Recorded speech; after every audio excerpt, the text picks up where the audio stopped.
course, this came at a time when everyone was doing American martial arts movies.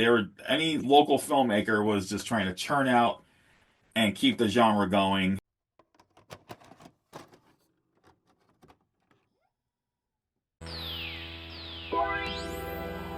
Welcome to the Video Store Geek Podcast, where your friendly neighborhood world film geek Albert Valentine talks about films made and released during the golden age of the VHS era.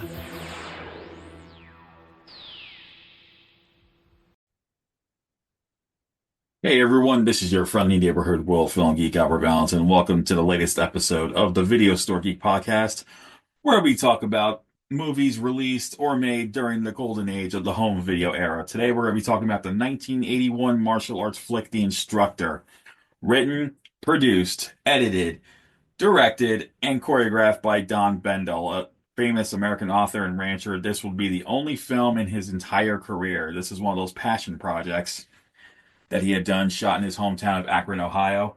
The film stars Bob Chaney as a martial arts instructor who runs afoul of a local rival karate school, and also to avenge the death of his own student, which comes in quite late in the movie, but that's what's going on with this movie. So this was the only film from both Don Bendell and Bob Chaney, who was a martial arts instructor, grandmaster. We're going to talk a bit about what goes on in the movie, some crazy stuff that happens, and perhaps the fact that there's a character in this movie that could be reminiscent of a recent show called Cobra Kai and one of their famous characters. So let's get right into it. The film begins with a jog with the instructor, played by Bob Chaney. His name is never revealed. He's just called the instructor throughout the movie, and that's what he's credited as. And his star student, Thumper Rhodes, played by Don Bendell himself. So as they're going for a jog, they're getting ready for an upcoming karate tournament. What happens is there's this mysterious guy dressed up like a ninja who's following the instructor and Thumper. And he runs afoul of some local kids, and the kids proceed to kick this ninja's butt. Now, it's revealed that the ninja's name is Fender, and the reason why he's following the instructor and Thumper is because he's desperate to join Thumper's school. Thumper and the instructor's school, excuse me. And to be honest with you, this guy will remind you of Cobra Kai's Stingray. I mean, this guy's like the precursor to Stingray, the desperate fool who wants to join a dojo to prove how tough he can be and stuff like that. So, all the instructor is basically doing, he's into teaching martial arts, and along the way, him and Thumper run afoul of these local bikers who hold fights for money and for fun. And after beating the crap out of the biker gang and everyone, they go back to the school and they prepare for this upcoming tournament. Meanwhile, there is this rival instructor named Bud Hart who kind of like a local kind of works for the mob, I believe. His backstory is not really well known. I know is that he's like the town ne'er-do-well. He's like the town bully, and he can't stand the instructor, so he's always trying to cause some trouble, him and his buddies. And when they beat up one of the instructor's other students, a guy named D, this prompts the instructor and Thumper to constantly go into battle with Bud's goons. But it finally flash forwards to the tournament. I mean, this is like action and a little bit of snooze fest. Action, okay, see, like it's a lot of action in this movie, which is fine. But it's like an exposition in terms of the story, is kind of like sometimes a snooze fest, but that's okay. Basically, though, what happens though at the hour mark, there we have the tournament scene, and Thumper is murdered. And when the instructor discovers his body, he goes into full-on scream mode, and this leads to one of the most insane finales I have seen in a martial arts flick. In terms of a WTF level. Basically, what happens is the instructor and one of his other students think Bud is responsible. So they start this big long fight with Bud and his goons. And this leads to the instructor engaging in a 3-part finale against Bud Hart. It starts out with a car chase that looks like it could have come out of a Hal Needham movie. It then segues into a motorcycle chase. And then it segues into a fight on the river in Akron, Ohio. This just shows the level of what the hell am I watching? Seeing these two rivals go from a car chase, then segueing into a motorcycle chase, and then going into an actual fight. This is just mind-blowingly like insane to me. And of course, the movie has a like zero actors in it. Obviously, this is like a local production.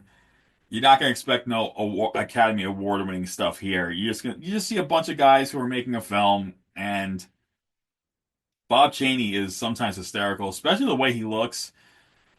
Bob Chaney could have been Burt Reynolds' stunt double. Okay, seriously, because he had the Burt Reynolds. He kind of looks like Burt Reynolds. Like I'm not joking. He had a striking resemblance to Burt Reynolds in terms of the face, the mustache.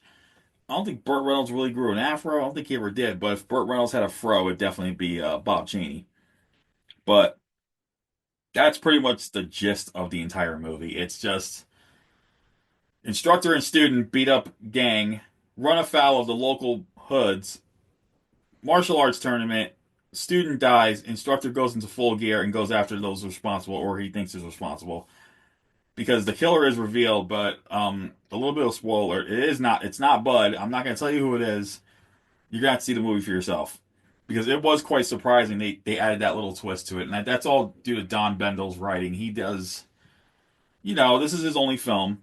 He's more known for writing books about various things like politics and the Vietnam War, I believe. He wrote some books among that. So that's pretty much the gist of the film. It's just a passion project, low budget martial arts film. Of course, this came at a time when everyone was doing American martial arts movies. Any local filmmaker was just trying to churn out and keep the genre going, because of guys like Chuck Norris and, you know, during the 70s you had the local New York filmmakers and other local filmmakers making their own martial arts films. But I remember it was heavily in New York with stuff like Force 4 and Velvet Smooth and, what's that other one? Devil's Express. These are the ones that are shot in New York City, featuring a cast of New York martial artists who come out of local karate dojos. This was the same. This is like Ohio's version of the New York martial arts films of the 70s. And like I said, this would be the only film for Don Bendell and Bob Chaney. So a little bit of trivia here. Next, we'll get right into it. Don Bendell, as I mentioned, now he wrote the film, he directed the film, he produced the film, he edited the film, he did some sound, and he also was the fight choreographer on the film. And he also played Thumper. So, so he did it all in this movie, but he's not the star of the film. You would think, stereotype would be, oh, well, this is going to star this person because they did everything. But no, he's actually the second role in this. The lead role is Bob Chaney. Bob Chaney was a martial arts grandmaster in karate and taekwondo. He also went to Thailand, studied Muay Thai, and that's where he met his wife. And he would move to Murrieta, California to open a martial arts school. Sadly, on March 27th, 2016, Bob Chaney had died in his sleep from congestive heart failure. And his school is still operating. His wife actually runs the school now. She's the head instructor of her late husband's martial arts schools to this day. For those of you who are interested in knowing more about this, go to masterchaney.com. That's one word, masterchaney.com. And the school is located in Murrieta, California. Now, as for Don Bendell, he did something amazing. He proved stolen valor on the part of, at the time, Atlantic City's mayor, Bob Levy. Bob Levy had claimed to be a Green Beret, and Bendell disproved that whole theory. So Bendell proved this stolen valor theory, and apparently it's just caused a lot of crap apparently. But Don Bendell, excuse me, he was a master of five different. He is a master of five different martial arts. He's still alive. He's 78 years old now. And in 1995, he was inducted into the International Karate and Kickboxing Hall of Fame for all of his works. And it's quite interesting that he shot this movie at a time when the American martial arts film was becoming more popular in the early 80s. 81 was also a film where we had Force 5 with Joe Louis, Chuck Norris. I think Eye for an Eye came out in 1981.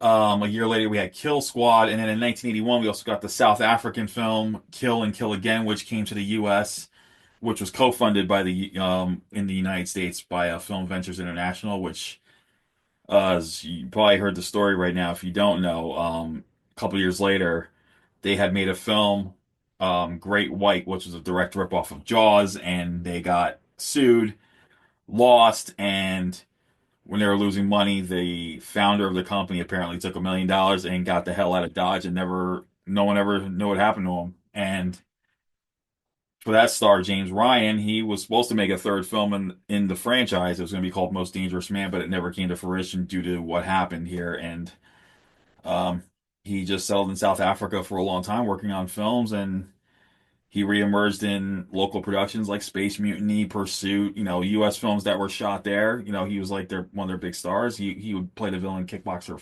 5, The Redemption. But back to The Instructor, um, quite an interesting film. This was like, it looks like Don Bendell was coming out of film school or something, the way he shot this movie. But he was like 34 when he did this movie, and maybe he was going to film school. Or just figured, let me give filmmaking a try. And this, like I said, this will be the only film in his entire career that he did. He focused more on becoming an author and living on a ranch and stuff like that. So, but the fight scenes were surprisingly pretty good for an American martial arts film. I'm not gonna lie. That if you want to see this movie for something, you got to see it for the fight scenes. They're actually pretty decent for a 1980 early 1980s American martial arts film. Um, But as for the story, it's kind of like your typical revenge flick with the typical town bully versus, hero type thing combined. But that nice twist as for what happened to Thumper, that kind of like elevated it slightly. So I was gonna give this movie a C just for the fights alone, but I think I'm gonna give it a C plus. Just based on that little bit of a twist that Don Bendell added to the repertoire. So the Instructor will get a C plus. It's definitely for hardcore martial arts fans, who like the American old school stuff. I'm not talking today's stuff. I'm talking those who watched I'll say the pre No Retreat No Surrender era of the early 80s, late 70s. If you like those movies just for like a popcorn flick, night out with the guys, like, oh, what do you want? Movie do you want to watch? Let's watch The Instructor. This is one of those movies. Let's watch Kill Squad, like that type of thing. And the good news is, Vinegar Syndrome has released this on Blu-ray, so you can check it out there. Blu-ray is on Vinegar. Is from Vinegar Syndrome. And yeah, that's all I gotta say about this movie. So if you do want to see The Instructor, definitely get the Blu-ray from Vinegar Syndrome. I know sometimes plays on YouTube, but let's just place the quality can be crap. If you want good quality print, go with Vinegar Syndrome. Go with the boutique label. Support physical media as always. I'm a huge supporter of physical media. Please do that. It's really important. It means a lot, and I know that streaming is taking over, and a lot of stores have gotten rid of physical media, but there is a following out there for those who love physical media, whether it's VHS, whether it's Blu-ray, whether it's DVD, whether it's Laserdisc, whether it's video CD. And I know there's so many formats, but please, if you're a collector of physical media like I am, and just keep supporting it, man, because you got these great labels that come out: Vinegar Syndrome, Visual Vengeance, um, 88 Films, Eureka. All these boutique labels are keeping physical media alive, and please, I urge you to support that. It's very important that we keep this going, because what's going to happen if your internet goes out and you can't, and all you rely is on streaming? You got to have a backup, right? So that's you couldn't get any more backup than physical media. So make sure you remember that. Think about if the internet one day is just wiped out. What are you going to do then to watch a good movie? Yeah, you can go to the movies, but what are you going to do if you want to watch the older stuff? You got to rely on physical media. So do that, all right? That's all I'm saying. Anyway, that is it for this episode of the Video Store Geek Podcast. And I am your friendly neighborhood world film geek, Albert Valentin. Please check out worldfilmgeek.com for the latest indie film reviews, international film reviews, interviews, and don't forget to see the nominations for this year's World Film Geek Awards on YouTube. The winners will be named on December 15th. So at 8 p.m., the winners of the World Film Geek Awards will be announced. But please check out, see who's nominated. If one of your favorite movies on there, comment below. Who do you hope will win? And until then, as always, everyone, stay awesome. You guys rock. Thank you for your support for the past decade. And let's just keep going with it. Take care. Thank you for listening to the Video Store Geek Podcast. Don't forget to check out worldfilmgeek.com for the latest reviews, interviews, and news in the world of indie and global cinema. And see you on the next episode of the podcast. Stay awesome, film geeks.